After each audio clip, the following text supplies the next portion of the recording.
नमस्कार। इन खबर में आपका स्वागत है।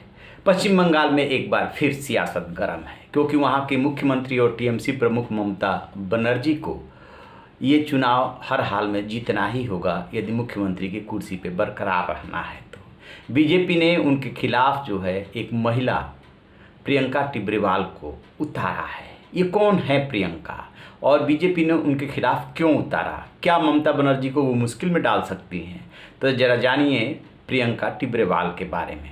दरअसल प्रियंका टिब्रेवाल एक वकील हैं जो हाई कोर्ट और सुप्रीम कोर्ट में प्रैक्टिस भी करती हैं और अपने पार्टी का पक्ष भी रखती हैं। यदि चुनावी इतिहास पर नज़र डालेंगे तो वो 2 चुनाव लड़ चुकी हैं। एक कोलकाता नगर निगम का जिसमें कि हार गई थी और एक अभी चुनाव लड़ी थी एंटली से जिसमें कि 58,220 मतों से वो हार गई थी। फिर सबसे बड़ा सवाल ये है कि जो नगर निगम का भी चुनाव हार चुका हो और विधानसभा का भी चुनाव हार चुका हो, बीजेपी ने उस पर दांव क्यों लगाया? बीजेपी ने दांव इसलिए लगाया है क्योंकि उनका संघर्ष ऐसा है कि वो संदेश देना चाहती है बीजेपी। दरअसल हुआ क्या था कि आपको याद होगा पश्चिम बंगाल चुनाव के दौरान और चुनाव के बाद जिस तरीके से रेप और हिंसा हुई, उसके बाद पश्चिम बंगाल कांप उठा था। खास बात ये थी कि सरकार ये मानने को तैयार नहीं थी कि ऐसी कोई घटना भी हुई है। पुलिस हाथ पे हाथ धरे तमाशा देख रही थी और राज्यपाल जगदीप धनखड़ प्रदेश का दौरा कर रहे थे और उनके सामने ही हुटिंग हो रही थी, नारेबाजी हो रही थी। एक तरह से संवैधानिक संकट सा दिखने लगा था। मुख्यमंत्री और राज्यपाल आमने सामने हो गए थे। मामला कोलकाता हाईकोर्ट से लेकर के सुप्रीम कोर्ट तक गया और फिर जो है अब सीबीआई जांच और एसआईटी जांच हो रही है। दरअसल प्रियंका टिब्रेवाल ही वो जड़ है जिन्होंने इस मामले को हाई कोर्ट तक पहुंचाया था। उनकी पार्टी के एक नेता की हत्या हो गई थी, उसमें दोबारा पोस्टमार्टम का आदेश उन्होंने ही कराया था कोलकाता हाई कोर्ट से और कोलकाता हाई कोर्ट में इस पूरे मामले को ले जाने वाली प्रियंका ही हैं। इसके बाद जब सुप्रीम कोर्ट में मामला गया तो कैविएट लगाने वाली ही भी प्रियंका ही हैं।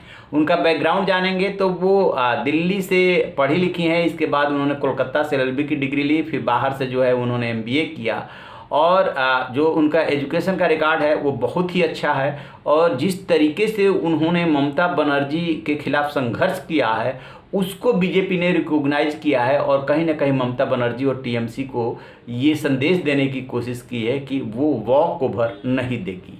आपको बता दें कि कांग्रेस ने उनके खिलाफ ममता बनर्जी के खिलाफ उम्मीदवार न उतारने का फैसला किया है। कांग्रेस और लेफ्ट का जो पिछले विधानसभा चुनाव में हश्र हुआ था वो सबने देखा, एकदम साफ हो गए थे।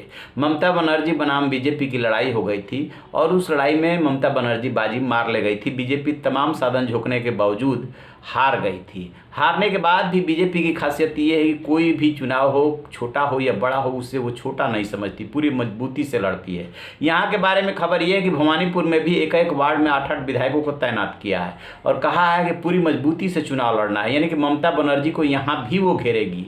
ममता बनर्जी पिछला चुनाव नंदीग्राम से लड़ी थी जहाँ पे कि शुभेंदु अधिकारी जो उन्हीं के पार्टी के नेता हैं वहाँ से निकल करके बीजेपी में आ गए थे, उनसे वो चुनाव हार गई थी। हालांकि उन्होंने हार कभी एक्सेप्ट नहीं किया, इसकी शिकायत भी की, कोलकाता हाई कोर्ट में भी गई, लेकिन बात बनी नहीं। लिहाजा अब उन्हें जो है 6 महीने के अंदर फिर से विधानसभा सदस्य बनना है, नहीं तो मुख्यमंत्री की कुर्सी खतरे में पड़ जाएगी। इस वजह से ये चुनाव हो रहा है, यानी कि एक बार फिर से ये चुनाव जो है टीएमसी प्रमुख ममता बनर्जी बनाम बीजेपी में ही होना है और प्रियंका टिब्रेवाल जीते या न जीते, लेकिन ममता बनर्जी को मजबूती से टक्कर देने की पूरी कोशिश करेंगी। बीजेपी उन्हें संघर्ष के प्रतीक के रूप में, तुरुप के इक्के के रूप में पेश कर रही है कि कोई भी लड़ाई हो मजबूती से लड़ेंगे, जीता और हार तो पब्लिक पे है।